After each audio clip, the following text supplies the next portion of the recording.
Over the weekend, Politico reported that there was at least one additional conversation between Jim Jordan, Republican congressman, and then President Donald Trump on January 6th, the day of the Capitol riot, that had not previously been reported. Last month, Jordan came out and admitted, yeah, I talked to the president that day. Then later on, he admitted, yes, I talked to him a couple times that day.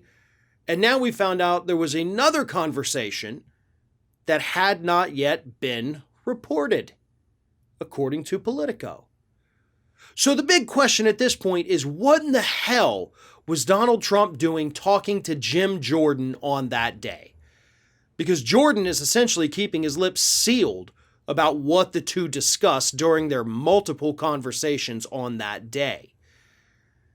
And let's also raise the issue here that Jim Jordan was not the top Republican in the House of Representatives. So if you wanted to get, if Trump was calling to get some kind of an update, how is everybody, how are things, why Jim Jordan? Why not Kevin McCarthy or Mitch McConnell? Why not one of those people that's actually in a position of leadership? A lot of Republicans actually went and huddled in McCarthy's office. So why Jim Jordan? That is the big question. And unfortunately, that's a question that right now we don't have an answer to. And I think we desperately need an answer to that question. And those are the kinds of things, by the way, that this select committee on January 6th needs to be answering, or at least trying to answer. But unfortunately, as we learned last week, they're seeking all kinds of documents from everybody they can that was a member of the White House at the time, including Ivanka, because they want to determine Donald Trump's mental stability during all of this. Yeah, was he going to use the military to try to overturn the 2020 election? It's a great question, by the way, that actually deserves to be a part of an investigation. But not this one. Why hasn't Jim Jordan been subpoenaed yet? He's gone out there. He's made these claims. Yeah, I talked to the president multiple times.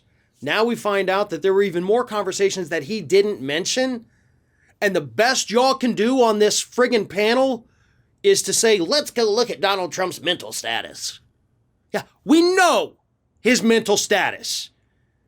We know there were conversations about using the military to overturn the 2020 election.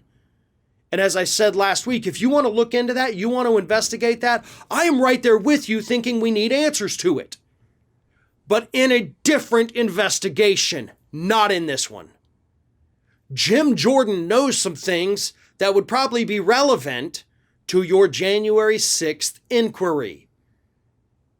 Yet he's walking around, not being compelled to testify, not talking to anybody, giving these vague responses when asked about these questions. Call him to testify immediately.